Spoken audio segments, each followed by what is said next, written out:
Les 5 dernières minutes aujourd'hui est dédiée à la commune de Saint-Martin-d'Ordon, où nous avons sur le plateau aujourd'hui Madame le maire Isabelle Claudet. Rebonjour.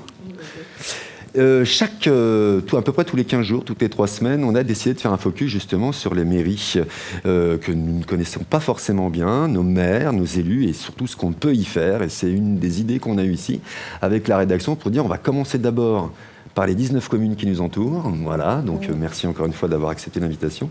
Et puis l'idée aussi, c'est de mieux comprendre les difficultés d'une gestion d'une commune.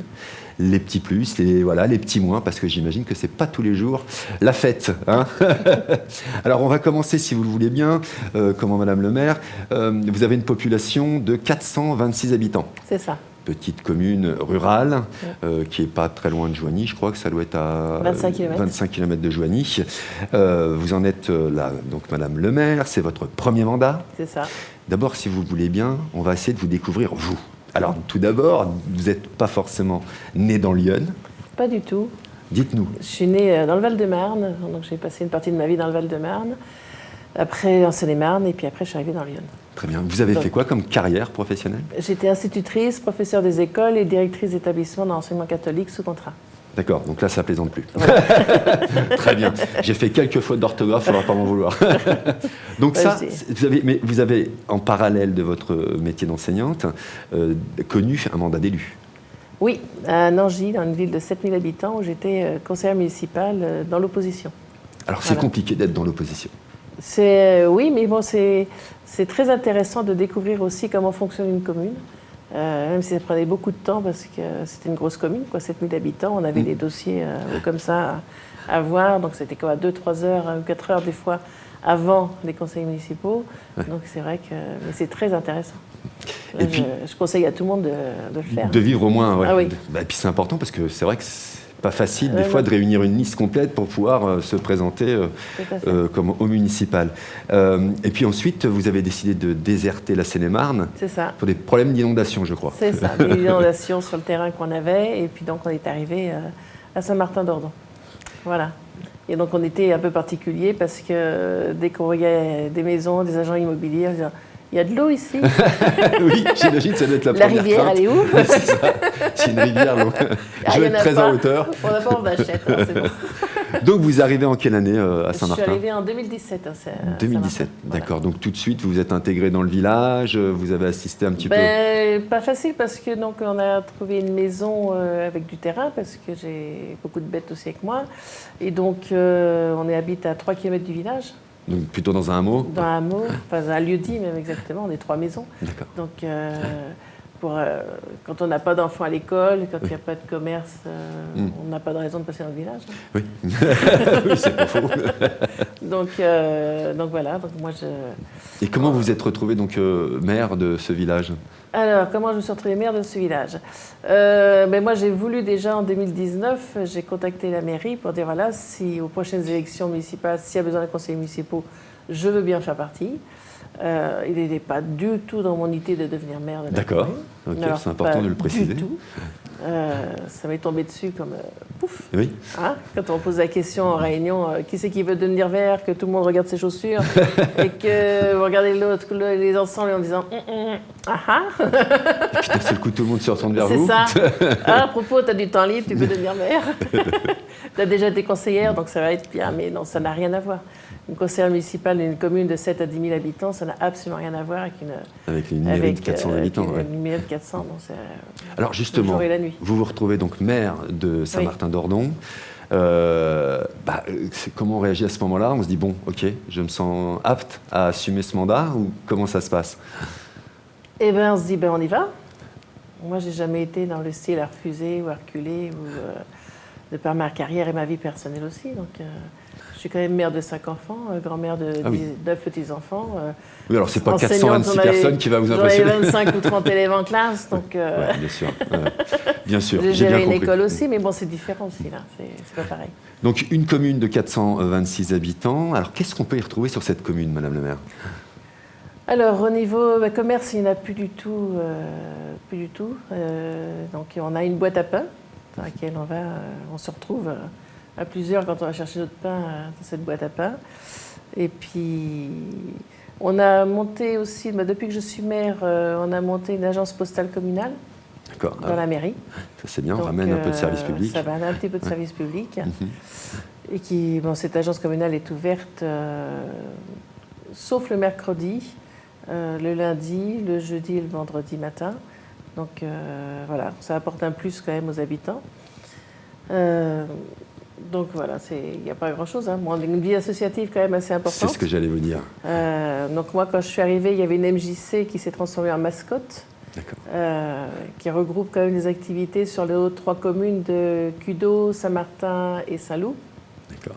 Et donc elle propose de la chorale, de l'éveil musical aux petits, violon, cours de guitare, cours de piano, très varié au niveau musique.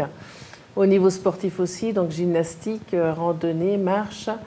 En santé bien-être, il y a du yoga et il y a du qigong. Elle est très variée au niveau des activités. Elle propose des activités aux enfants aussi pendant les vacances. Donc c'est vraiment très bien. Donc un village qui vit de par ses activités associatives. Tout à fait. On a donc un des rares villages de Lyon à avoir un petit village à avoir un terrain de rugby. Oui, bien sûr. Et donc le RCO, donc le Rugby Club Ordon, qui tourne bien là, cette année, qui a bien tourné au niveau de leur championnat. On a aussi, depuis que je suis devenue maire, depuis 2 ans, c'est remonté le comité des fêtes de la commune. Il existait avant aussi l'APE, l'association des parents d'élèves, qui aussi font des activités sur les 4 communes du Donc vous avez une école scolaire. On a une école avec 2 classes sur Saint-Martin. Entre quoi? Entre CP et CM2? Alors, sur Saint-Martin, on a CP, CE1, CE2, CM1. D'accord. Et le CM2, du coup, c'est le village d'à côté. Le CM2 est sur Cudeau et la maternelle est sur Saint-Loup et Verlin. D'accord. Ok, c'est des petits villages qui ne sont pas très loin les uns des autres. Voilà, on s'est regroupés. De toute façon, que ce syndicat scolaire, il est équipé d'un autocar aussi, donc on fait la navette. On fait les navettes et les déplacements. Donc, et donc Saint-Martin, c'est 31 enfants de scolariser. Ah oui, quand même. Oui. On est quand même une commune, Saint-Martin, Cudeau, Verlin, enfin sur Saint-Martin, où on a quand même une population quand même assez jeune. D'accord, donc ça veut dire que du coup ça pousse à mettre des projets en place, parce que les jeunes, s'ils veulent rester, il leur faut au moins le petit café du village, épicerie du village. C'est vrai, ce petit café de village. Ce serait l'idéal. Voilà, c'est vraiment le lieu de rencontre et le fait qu'un village continue de vivre. Souvent, alors heureusement là vous avez beaucoup d'associations et tant mieux. Et donc dans vos projets, vous imaginez des choses. Alors dans les projets, donc déjà on a une épicerie, un bâtiment épicerie qui est en train de tomber en ruine, à vrai dire, et donc il faudrait tout raser, tout reconstruire. Et donc repartir peut-être pas sur une épicerie telle qu'on l'a connue dans le temps, mais peut-être une épicerie associative. Un multicommerce, c'est quelque chose qui... Voilà, donc là on est en réflexion avec le conseil municipal pour voir un petit peu comment on va transformer les lieux. Et avec l'aide du CAUE, donc je ne sais pas si vous connaissez, c'est le Conseil Architecture, Urbanisme et Environnement, une association qui fonctionne bien, qui aide bien, enfin qui nous ont déjà donné des avis un petit peu sur les lieux. Et il faut qu'on repeaufine ça un petit peu, voilà. Donc c'est un projet sous 10 ans qui pourrait voir le jour, quoi. C'est ça. Ouais, moi, je pense que... Moi, j'ai un de mes élus qui m'a dit « On ne va pas commencer maintenant ». J'ai dit « Mais tu sais, un projet comme ça, de cette envergure, c'est déjà une bonne année de réflexion, une bonne année pour rechercher des fonds, une bonne année de construction derrière. Si le projet voit pas le jour dans 3 ans, on sera content. » c'est vrai, tout est long. Quand on met un projet en place, c'est vrai, moi, dans ma commune, je le vois, c'est voilà. Parce que moi, je vois à Nangy, quand on a refait la piscine Tournesol avec un vrai centre nautique, etc., moi, je ne l'ai pas vu, hein, le mandat, il est passé là-dessus. C'est vrai. Le temps de tout monter, tout régler, enfin, ça ne se fait pas comme ça. Et donc, vous êtes aussi, évidemment, puisque faites évidemment partie de la communauté de communes du Gevinien. Est-ce que j'en ai une vice-présidente, je crois, non? Pas du tout. Pas du tout, d'accord. Dans tous les cas, vous y allez régulièrement parce que c'est important pour les communes, justement, qui se regroupent. C'est la fameuse loi NOTRe, hein, c'est ça, je crois, qui mutualise un peu tous les services, etc. Alors, quelquefois, c'est bien, quelquefois, c'est moins bien. Alors, les petits plus, justement, d'une mairie et les petits moins, c'est quoi?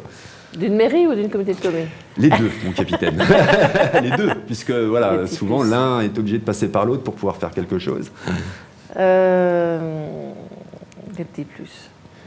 La communauté de communes, ça peut aider. Enfin, moi, je vois, j'ai essayé de monter un projet pour la toiture de l'église, là, pour une demande de subvention au niveau de la préfecture. Donc là, la communauté de communes, on peut en effet, là je me suis retournée vers eux pour m'aider à monter un plan de financement, une chose que j'avais jamais fait de ma vie. D'accord, c'est le principe de cette mutualité de donc projet. on peut quand même mutualiser. Et puis, donc là, moi je vois les ordures, c'est eux qui s'en occupent aussi, les déchets. Enfin, ça aide bien quand même à ce niveau-là, au niveau des petites communes. Hein. Donc voilà, c'est l'intérêt de... Alors les petits moins d'une maire, c'est quoi d'être une maire de commune? C'est quoi les choses négatives que vous vivez au quotidien? Moi je dis, enfin il y a des gens qui me disent, tes administrés, ils ont ton numéro de portable privé? Je dis oui. Oui, c'est-à-dire qu'on peut vous appeler... Il est affiché sur la porte de la mairie. Votre personnel? Mon personnel. D'accord. Et j'ai des gens qui n'abusent pas. Donc ils sont quand même très corrects. Oui, parce que 426 personnes qui vous appellent dans la journée, ça va faire du monde à la fin de journée. Non, mais ça va, 426, mais on va retirer tous les enfants qui n'ont pas le téléphone. C'est ça, ça en fait moins. Non, d'accord, ce qui fait qu'on peut vous appeler directement en cas de problème, en cas de... Oui, tout à fait. Et ça arrive, ça? Et ça peut arriver, tout à fait. Ou des chiens errants, les inondations qu'on a connues la fin juillet l'an dernier, les inondations par ruissellement sur 2 quartiers, où on vous appelle à 22h pour dire... Voilà, on a les pieds dans l'eau, au secours. Oui, parce que c'est ça le boulot d'un maire d'une petite commune, c'est H24, c'est de nuit, de jour. Oui. Je suis tout le temps avec mon portable. C'est ça, vous n'êtes pas non pas une geek comme les jeunes, mais c'est parce que justement c'est en cas de problème plutôt. C'est ça, oui, mon mari dit que je passe tout mon temps en mairie, mais c'est vrai que c'est très chronophage. Absolument. Donc ça prend en effet du temps, si on veut que les projets se suivent, faire des choses, quoi. Il n'y a pas 36 solutions, faut y aller, quoi. Donc ma deuxième maison sans lit, c'est la mairie, quoi. C'est la mairie. Une mairie qui est ouverte tous les jours, du coup? Qui est ouverte le lundi toute la journée, le mercredi matin, le jeudi toute la journée et le vendredi matin. D'accord, ah oui, donc ça laisse une large... Donc le mardi, parce qu'on fait une mutualisation de secrétaire de mairie aussi. D'accord. Et ça, c'est un travail aussi qui est très important pour un maire, c'est avoir une bonne secrétaire. Absolument.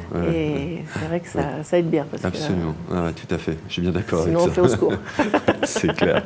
Et Madame le maire, merci en tous les cas, vous êtes livrée, on en sait un peu plus sur vous, on sait d'où vous venez, ce que vous avez fait dans votre vie, et puis ce que vous faites effectivement pour vos 426 administrés. Et puis c'est effectivement ce pont qu'il y a avec la communauté de communes du Jovinien, vous l'avez dit, ça peut être pratique à bien des moments, un peu moins sur d'autres peut-être, si on a des exemples. Un petit peu moins, c'est au niveau de l'urbanisme. L'urbanisme, la communauté de communes le gère.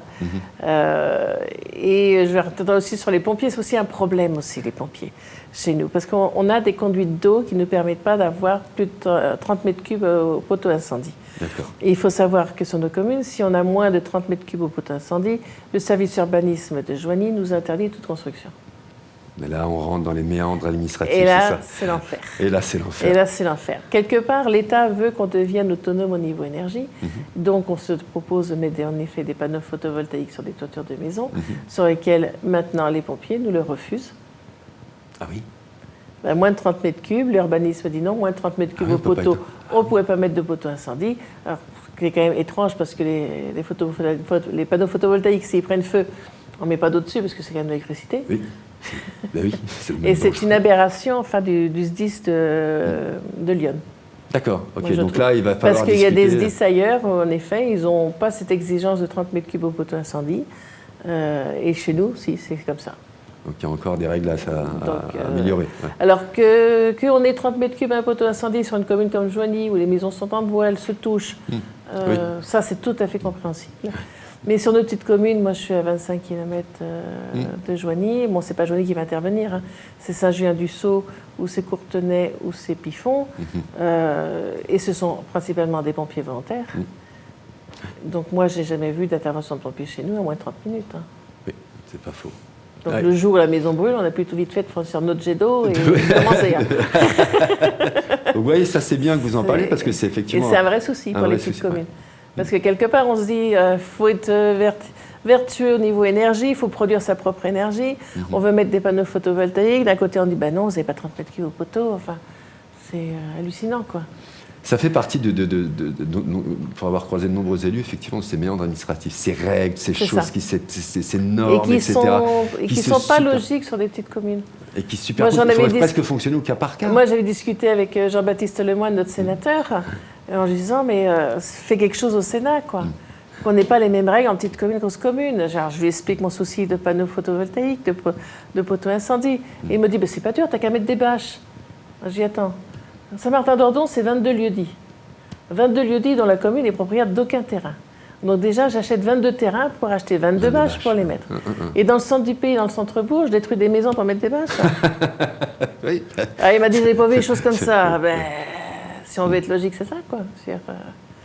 Et ben là, vous voyez, vous venez de vivre un moment de négatif, voilà, de gestion administrative, de petites règles, etc. Merci en tous les cas à vous. J'imagine qu'il n'y a pas que ça comme problématique. Non, il n'y a pas que ça. Mais heureusement, à Saint-Martin-d'Ordon, il fait bon vivre. Oui, tout à fait. Il fait bon vivre, j'imagine bien qu'il fait bon vivre. Est-ce que vous avez des espaces boisés, etc. Parce que je ne connais pas bien la commune. Est-ce qu'on peut se balader Ah oui, il y a tout un parcours de chemin de randonnée de plus de 2 heures, si on veut, tout autour de Saint-Martin, en partant de Saint-Martin même. Moi, je vois l'autre jour, c'était des randonneurs de Savigny-sur-Clarisse qui étaient venus en nombre pour faire les chemins chez nous. Enfin, ceux de Cudo s'y viennent. Enfin, c'est... Voilà. Et ben voilà, donc venez, n'hésitez pas à venir découvrir la commune de Saint-Martin-d'Ordon. Bientôt, vous pourrez vous y arrêter dans une petite dizaine d'années, boire peut-être un café, un jus de fruits sur une terrasse avec plein de choses. Je vous le souhaite vraiment, puis en tous les cas, c'est dans vos projets. Oui. Voilà. Merci beaucoup, Madame le maire de Saint-Martin-d'Ordon, Isabelle Claudet, d'être venue nous parler un petit peu de votre commune, de vous, des difficultés et des joies que vous rencontrez dans la gestion de cette commune. C'est tout pour les 5 dernières minutes, mais on continuera à discuter quand même avec Madame le maire tout à l'heure à la radio, 13h10 sur Icône Radio, dans le journal L'Information locale. On continuera évidemment de discuter de cette commune. C'est fini pour les 5 dernières minutes.